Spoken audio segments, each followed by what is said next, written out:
Lelaki tua itu menekan suis transformasi kereta itu serta-merta mengecut 1000 kali ganda. Kemudian dia keluar dari kepungan dengan jentikan hanyut yang tampan. Untuk melarikan diri dari pengejaran, mereka mengharungi hujan batu, pandu kereta ke dalam pembetung. Saya fikir saya telah berjaya mengelak bencana. Tanpa disangka-sangka, ejen tersebut sebenarnya telah mengeluarkan pembongkar paip. Memerhati mata gerudi meluncur laju. Kedua-dua orang yang keliru itu segera ketakutan dan menjadi pucat. Mulakan kereta dengan cepat, dengan kekuatan penuh.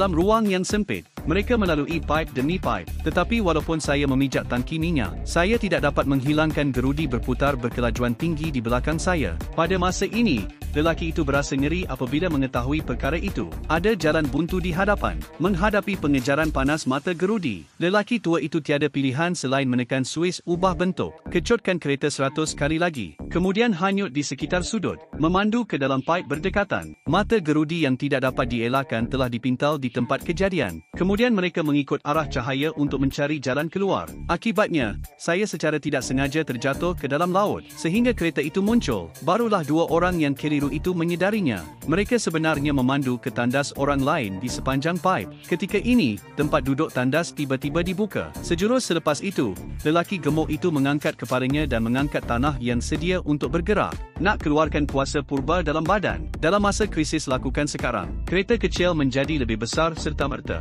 Dikembalikan kepada keadaan asal. Aku menuru keluar dari bilik dengan lelaki gemuk di belakangku. Baru sahaja mereka berdua gembira berfikir, apabila kita akhirnya keluar dari krisis. Tak sangka, atau dia ditangkap oleh ejen yang berlarutan. Mereka membawa Martin ke makmal untuk penyelidikan, dan menarik keluar antena di kepalanya. Pada masa ini, kaki tangan itu secara tidak sengaja menekan alat kawalan jauh di tangannya. Kapal angkasa kembali ke keadaan asal serta-merta. Apabila semua orang masih keliru, pintu kabin kapal angkasa itu tiba-tiba terbuka. Jan Yi dan teman wanita Abang Kiang bergegas keluar dari dalam. Jumpa anda di pengawal di sebelah. Seperti menarik picu secara langsung. Abang Kiang di seberang juga berada dalam keadaan terdesak. Saat krisis, saman pertempuran membantu Kiao Mei bangun. Beri dia sekeping gula-gula getah hitam. Hasilnya adalah detik seterusnya. Kiao Mei menjadi raksasa hijau dengan taring terbuka. Pengawal yang hadir masih belum bertindak balas, menjadi contoh kecil raksasa. Selepas menjaga pengawal, Kiao Mei perlahan-lahan mendapatkan semula rupa manusianya. Seterusnya mereka bergegas masuk ke dalam makmal.